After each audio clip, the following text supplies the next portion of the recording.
The gray dawn crept across the Wyoming prairie like a reluctant guest, its pale light revealing a land both beautiful and merciless.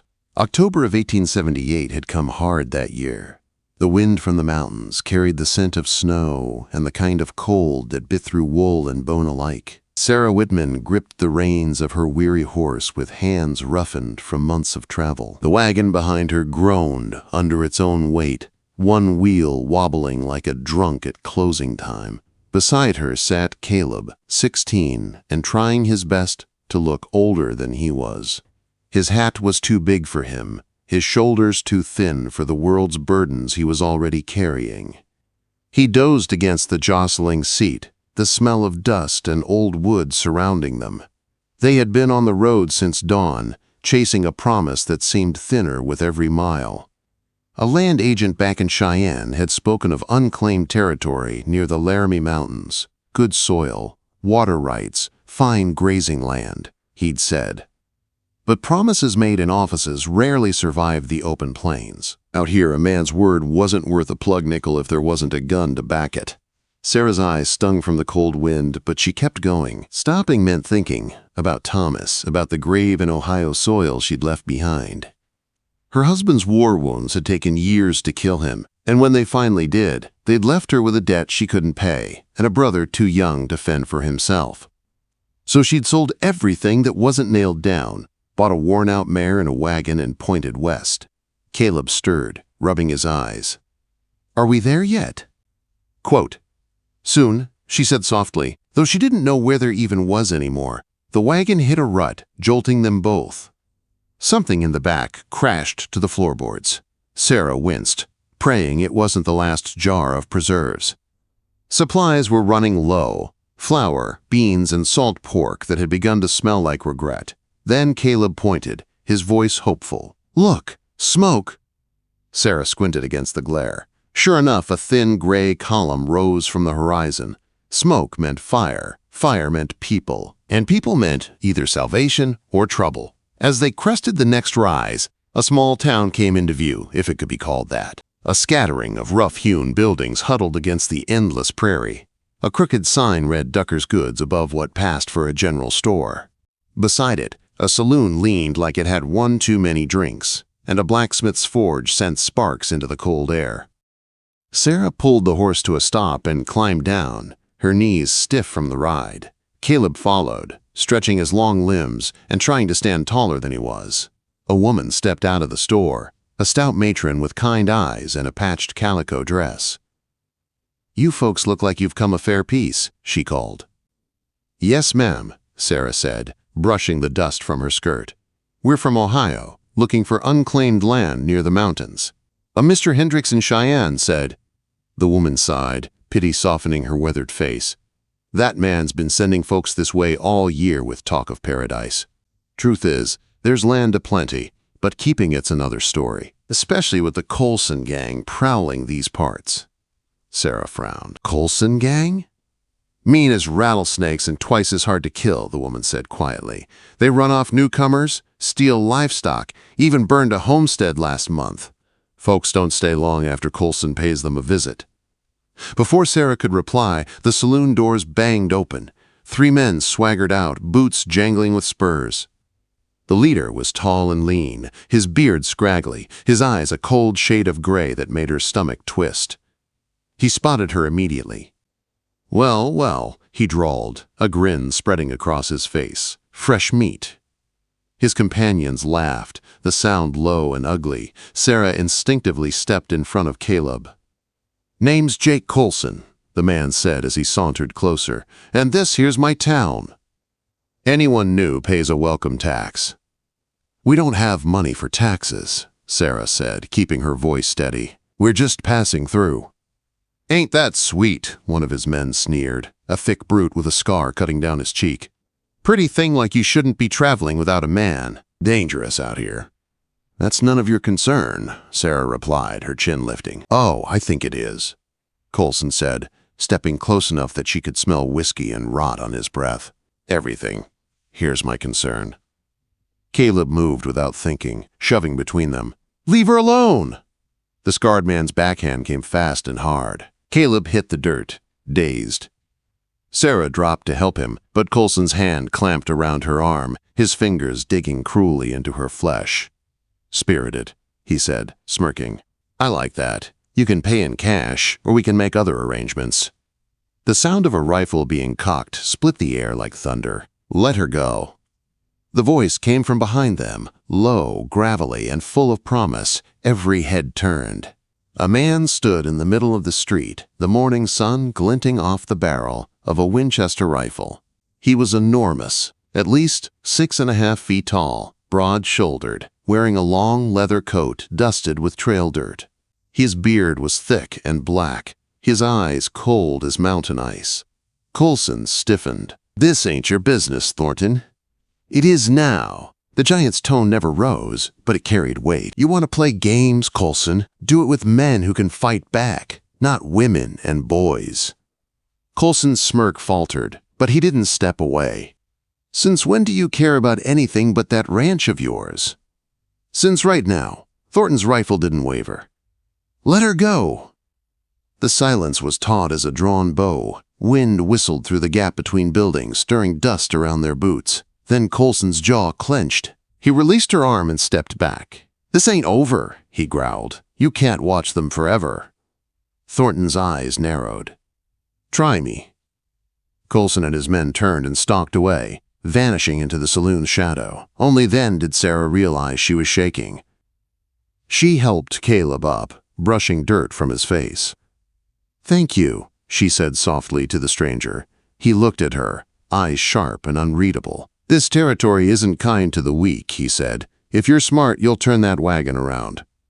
"And if we're not?" she asked. His expression softened just a fraction. "Then keep a gun close and trust no one." He turned and walked away, long strides carrying him down the dusty street until the wind swallowed him whole. Sarah stood there, her bruised arm throbbing, her heart pounding with equal parts fear and something she couldn't name. The kind-eyed woman from the store came to her side. "That was Elias Thornton," she whispered. "Owns the biggest ranch around. Folks say he's killed 20 men, maybe more. Best stay clear of him." Sarah glanced toward the empty street where the giant had disappeared. Somehow, she doubted she'd seen the last of him. The wind howled through the gaps in the cabin walls that night, whispering of storms and things unseen. Sarah lay awake in the wagon bed, wrapped in every blanket she owned. Beside her, Caleb slept fitfully, his bruised cheek dark in the flicker of their small campfire. Every time the fire crackled, she flinched, half expecting to see those cold gray eyes from town again. Jake Coulson's. She'd faced rough men before, but something about Coulson had been different. His cruelty wasn't born of hunger or desperation. It was amusement. He enjoyed fear. Sarah knew that kind of man didn't forget insults. He'd be back. The next morning, she brushed frost from the wagon cover and forced a smile for Caleb's sake. "Come on," she said. "We'll get supplies, maybe even news about land." They returned to the general store. Inside, the warmth and smell of coffee wrapped around her like a fragile comfort. Mr. Ducker, thin, kindly, and bespectacled, helped them gather what they could afford: flour, beans, salt, a small sack of coffee, a few cartridges for Thomas's old revolver. Everything cost too much. Prices in the frontier always did. "The land offices 2 days. Ride north," Ducker said while wrapping her purchases. "Most good parcels near the water's been claimed. What's left's rocky and mean. But if you're determined, Morrison's old place is still open. Bit run down, though." "Morrison's?" Sarah asked. "Man took a bad fall last winter. Broke his neck. His widow packed up and went east." Quote. Sarah nodded, her stomach tightening. Hard luck was the West's most common crop. The bell above the door chimed, and her blood ran cold. Coulson. He swaggered in like he owned the air itself, his 2 thugs in tow. The scarred one, Bull, she'd heard someone call him, and the younger one with dead eyes, Wick. They fanned out, pretending to browse, but their attention was fixed on her. "Well, if it isn't our new neighbor," Coulson drawled, picking up a tin of peaches and turning it in his hands. "Sleep well last night? Coyotes out here can be nasty." "Don't always howl before they bite." Sarah's pulse hammered. She stepped between him and Caleb, forcing her voice to stay calm. We managed fine, thank you. That so? He leaned in close enough for her to see the yellow of his teeth. Say, Ducker, this pretty lady settling on the Morrison land? Ducker hesitated. Can't say, Jake. She just asked about it. Strange place, that. Coulson's tone turned mock thoughtful. Last fella who lived there, poor man, took a nasty fall off his horse. Shame, really. Quote. Sarah understood the threat buried in his words. Her hand went unconsciously to the pistol tucked beneath her coat. Before she could answer, the door banged open again. Elias Thornton filled the doorway like a shadow made of flesh and muscle. Snow dusted his shoulders, his hat brim low, his rifle slung casual but ready. He looked around once, and the tension in the room shifted like a storm breaking. Morning, he said, voice rough as gravel. Thornton. Coulson greeted, the false cheer barely hiding his irritation. Twice in 2 days. People think you've gone soft. Elias stepped past him, taking a box of cartridges from the shelf. Just stocking up. Winter's coming. Indeed, it is. Coulson's smile sharpened. Going to be a cold one, hard on folks without proper shelter or protection. Elias's eyes met his. That's what laws are for. Judge Carter doesn't take kindly to men threatening settlers. Coulson snorted. Judge Carter's a 2-day ride away. Lot can happen in 2 days. Elias didn't blink. Yeah, he said quietly. It can. Quote. The silence stretched until Bull shifted uneasily. Then Coulson gave a mocking little bow toward Sarah. Ma'am. Always a pleasure. The bell jingled as they swaggered out. Sarah exhaled shakily. Thank you, she said again, though he'd barely spoken on her behalf. You're determined to stay?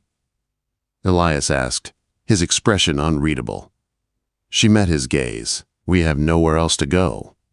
He was silent for a moment, then said, Morrison's place is 15 miles northwest. My ranch borders it. Cabin's small but sound, and there's water from Elk Creek. You can have it, if you can hold it. Is it safe? She asked. He shook his head. Nothing out here is safe, but it's yours for the taking. Sarah hesitated. Why help us? A ghost of something, maybe humor, tugged at his scarred mouth. Maybe I don't like Coulson. Maybe everyone deserves a fair chance. Or maybe I just remember what it's like to need a new start. He turned to leave, then stopped. Dawn tomorrow, he said over his shoulder. I'll show you the way. Bring everything. You won't be coming back this way if you're smart. Quote.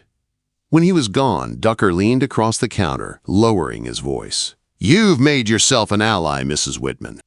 Elias Thornton doesn't get involved in folks' business lightly. What can you tell me about him? She asked. Ducker hesitated, glancing toward the door as if the wind itself might be listening. Ex-cavalry. Fought in the war. Some say he left under a cloud. Court inquiry, something about refusing orders. Bought the largest ranch in the territory with family money. Keeps to himself. Folks steer clear. But he's no outlaw, just a man who's seen too much. Sarah absorbed his words, thinking of those winter-colored eyes and the calm steadiness in his voice. A man who'd seen too much. That she could understand. That night, she and Caleb repaired the wagon wheel as best they could, using rope and a prayer to hold it together. They repacked what little they owned and loaded the horse. The moon hung low, pale, and cold over the prairie. Sarah found herself glancing toward the west, wondering what kind of man Elias Thornton really was, and why the sound of his voice had stayed with her all day. By dawn, he was waiting just as promised, mounted on a massive black horse, a second mule trailing behind loaded with supplies. Ready? He asked. Sarah nodded. As ready as we'll ever be. Good. He studied their patched wagon wheel. That thing gonna hold? It'll have to, she said. He grunted approval. Then keep up. We've got miles to go. They followed him out of town, the sun rising behind them, painting the plains gold. The little settlement faded into the horizon until it was just another speck swallowed by the wilderness. Ahead, the mountains loomed larger with every mile, their snowcaps glinting like watchful eyes. As the day wore on, Sarah began to understand what kind of man rode ahead of her. Elias Thornton didn't waste words, didn't complain, didn't rest longer than necessary. But he always looked back, checking that they were still following, that they hadn't fallen behind. When they stopped to water the horses, he handed Caleb a strip of dried meat without a word and showed Sarah how to check the wagon axle for cracks. There was something about his quiet competence that settled her nerves. For the first time in months, she felt the faint stirrings of safety. By the time they reached the foothills, shadows stretched long and cold across the land. Elias pointed toward a small valley where a creek glimmered through the trees. Morrison's place, he said. The cabin was small but solid, smoke still staining the chimney stones. Inside, everything was overturned, furniture broken, dishes smashed. A warning. "They've been here," Elias said grimly. "Coulson's boys, most likely, making sure you know who runs this land." Sarah looked around at the wreckage. "Then we'll clean it up," she said, voice steady. "We'll make it ours." Elias stared at her, something like respect flickering in his eyes. "You're not what I expected," he said. "What did you expect?" He gave a half smile. Someone softer, someone who'd turn back. Quote, "You don't know much about Ohio women, Mr. Thornton." That almost smile deepened. Apparently not. As darkness fell, he helped them board the windows, fix the chimney, and stacked wood by the hearth. When he finally prepared to leave, he said quietly, "My ranch is 5 miles west. If trouble comes, fire 3 shots in the air. I'll hear." "You've done enough," Sarah said. He shook his head. "Out here, neighbors look out for each other."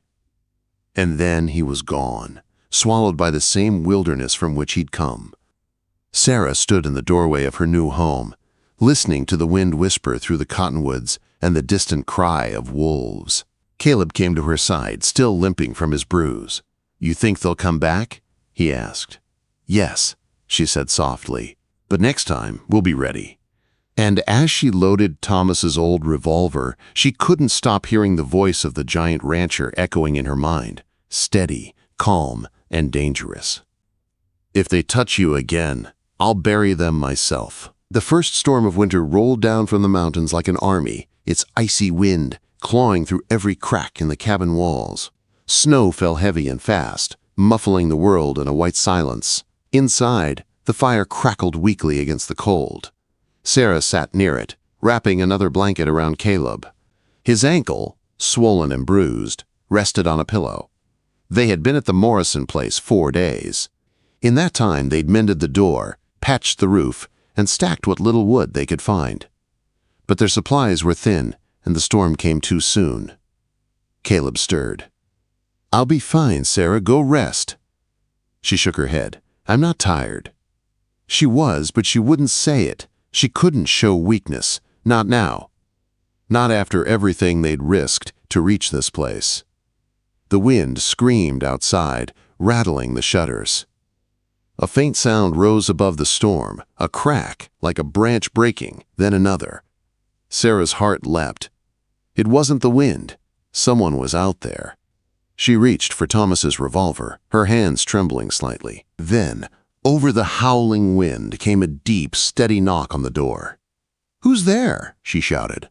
A pause, then a familiar voice, rough and calm. "Elias, open up."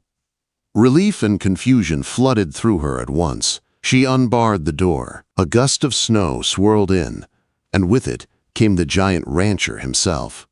Covered in frost, his beard rimed with ice. "Heard gunshots," he said simply. "You called?" Sarah blinked. "I fired them hours ago. I didn't think you'd hear in this storm." He stamped snow from his boots, his expression unreadable. "I heard. You needed help." Caleb tried to sit up, wincing. "I slipped and hurt my ankle," he explained. "We ran out of wood too." Elias knelt beside the boy, his large hands gentle as he examined the injury. Not broken, sprained bad. "You did right, wrapping it." He looked up at Sarah. "You've done better than most would." He rose, his sighs filling the small cabin. "You're nearly out of firewood," he said. "I'll get more." "You can't go back out there," Sarah protested. "The wind'll tear you apart." He met her gaze evenly. "Then tie a rope around my waist and don't let go." Together they stepped into the storm, linked by a length of rope. The cold bit at Sarah's face like knives, the wind howling so loud she could barely hear herself breathe. Snow blinded her, but Elias moved with sure strength, pulling her toward the stand of pines behind the cabin. They gathered fallen limbs and dragged them back through the drifts, their bodies shaking with exhaustion. By the time they stumbled inside again, their hands were raw and blue. Elias threw logs onto the fire until the cabin glowed warm again. Then he poured coffee from a small tin pot he'd brought with him. "Drink," he said. "It's laced with whiskey. Warm you up faster." Sarah obeyed, feeling heat return to her fingers. Caleb slept by the fire, his face peaceful in the orange light. For the first time in days, the cabin didn't feel like a coffin. It felt alive. "Why'd you come?" she asked softly. Elias stared into the fire. "You called for help."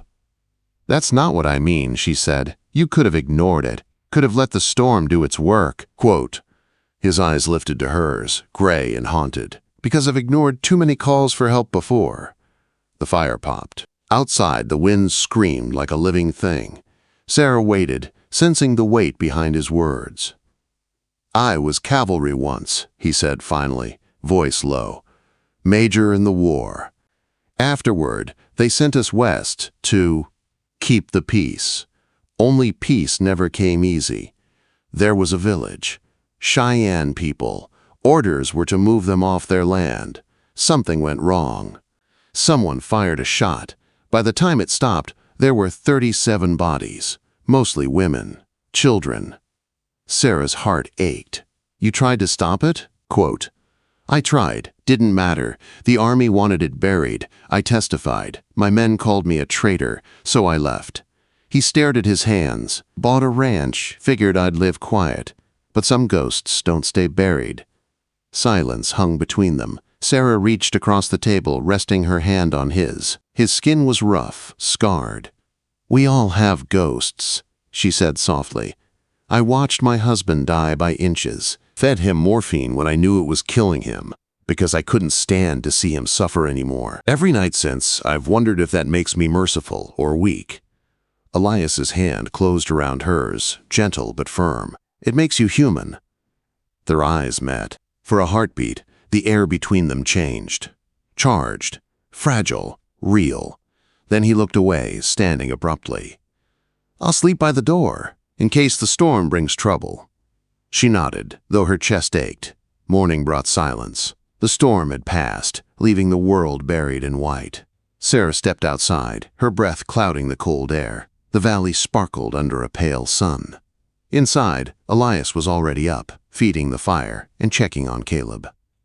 "I'll stay another day," he said without looking up. "Help you set up for winter proper." They worked side by side all day, repairing the roof, stacking wood, melting snow for water. Elias moved with quiet strength, showing her how to brace walls against heavy drifts, how to lay snares for rabbits. She learned quickly, her hands blistered but steady. By dusk, the cabin was tight, the fire roaring, and a small stew simmered on the hearth. Caleb laughed softly for the first time since Ohio. When night came, Sarah sat across from Elias, the lamplight soft on his face. "You don't talk much," she said. "Not much to say."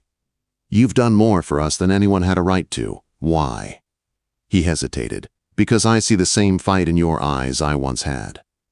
The kind that won't quit, no matter how rough the land gets." The firelight flickered. Sarah met his gaze, her voice barely above a whisper. "And what if the fight comes back here, Mr. Thornton? What if Coulson returns?" Something dangerous glinted in his eyes. "If they touch you again," he said quietly, his voice like the growl of distant thunder, "I'll bury them myself." The words hung heavy in the warm air. Sarah should have been afraid of the promise in them, but she wasn't. She felt safer than she had in years. Outside, the snow began to fall again.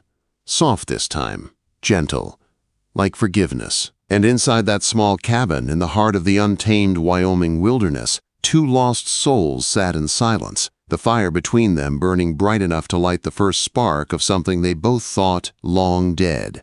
hope.